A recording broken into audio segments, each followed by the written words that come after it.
The Minister of Power, Adebayo Adelabu, has given reasons why the Mambila Power Project did not get any allocation in the ministry's 2024 budget proposal. Speaking during a session with Joint Committee of the Senate and House of Representatives Committee on Power, chaired by Senator Enyinaya Baribe, Adelabu said legal disputes had continued to rock the Mambila project. As such, he said he did not allocate any amount for it. Sunrise Power and Transmission Company Limited had on October 10, 2017, dragged the federal government to the International Court of Arbitration administered by the International Chamber of Commerce, Paris, France, for alleged breach of contract in relation to a 2003 agreement to construct the 3,050 megawatt plant in Mambila, Taraba State on a build, operate and transfer basis for $6 billion.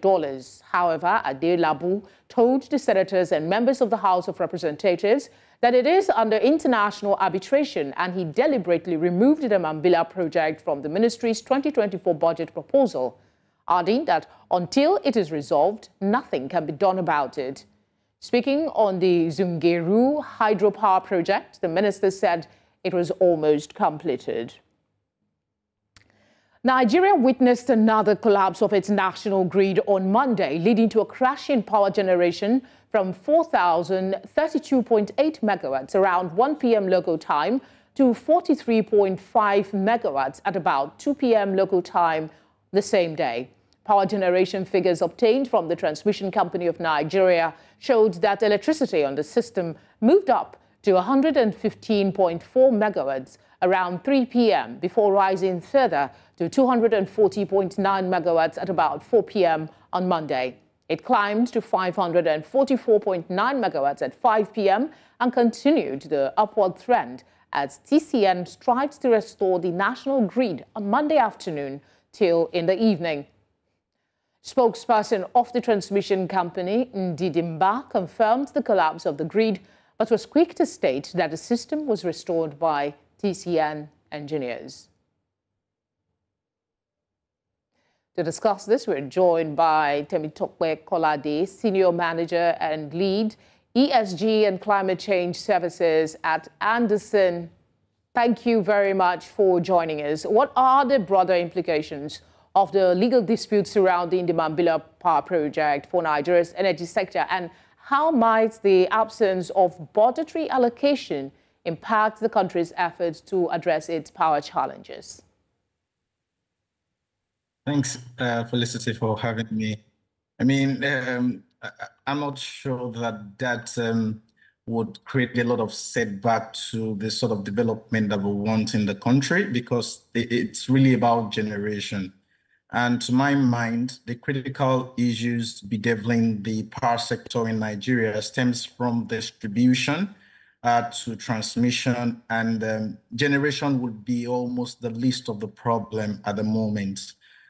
When you speak to stakeholders within the sector, they will tell you that sometimes as generating companies, they're able to generate a lot that the transmission company even says, you know what, we can't take everything. And the distribution companies are also saying, we don't have the capacity to take everything. So really and truly, we need more generation, but more importantly, we need to put facilities and infrastructure in place to ensure that we can evacuate and we can get it down to people who are ready to consume as well, and of course pay for it, because that's yet another issue.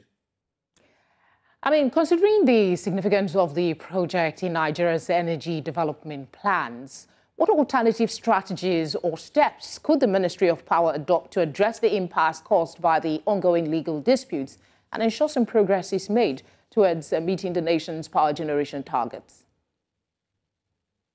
Well, when we have complicated issues like these, I would think that really the best alternative route is to, number one, lift that court issue and deal with it decisively.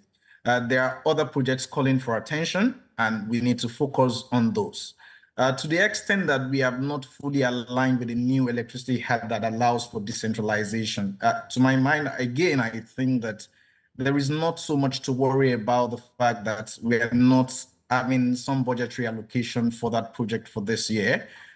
what we need to do more importantly in the sector is to have revenue assurance. And let's even be sure that people can pay for the power that is being generated, distributed. And by that, we can then be sure that the system can feed itself much more importantly than when we think that we need to inject more. And then by the time you produce the power, you don't have off-takers. All that you have is people who want to steal power or people who just want to game the system some way, somewhat. So I think it's fine not to have a budgetary allocation for that project this year until that issue is resolved, right? And when that issue is resolved, until then, we could look into other projects as alternatives. For instance, we have renewable energy, we have other projects that we might focus on to ensure that we meet the power need of the country. We certainly have a lot to hold our attention.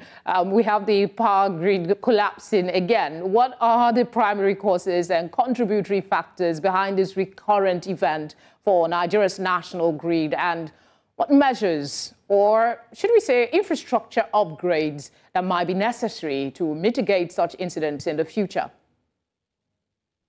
Apparently, you said it. It's the infrastructure upgrade that is required because, again, go back to the distribution companies, go back to the transmission company. One of the challenges that you would find, for instance, is that when you generate from any part of the country, you have to come and bring everything down to Oshogbo Power Station where the transmission equipment is. And then you by doing that, you suffer some technical losses, and then you begin to distribute back to the distribution companies, and then they begin to have commercial losses as well as technical losses as well. So that's in itself a problem. And beyond that is that some of the equipment they're using, they're outdated. Some of them, they are due for revamp. And I understand that some revamp is taking place, but maybe not at the pace that we expected. You know, there is that Siemens deal that the last administration brought on board, and then they were trying to do a lot of things with respect to ensuring that we have those equipment working, but a lot more funds is needed for that project.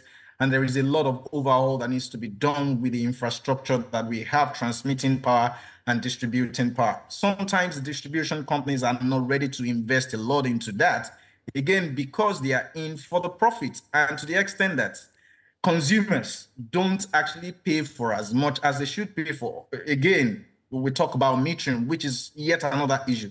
The metering is also something that would help to address how much you expect the distribution companies to actually receive and how they are able to then fund their business and put a lot more into the distribution. So it's intertwined. It's not something that we can sit with just a transmission company and say, oh, they are the problems, or the generation companies are the problem. It's something that is a value chain problem.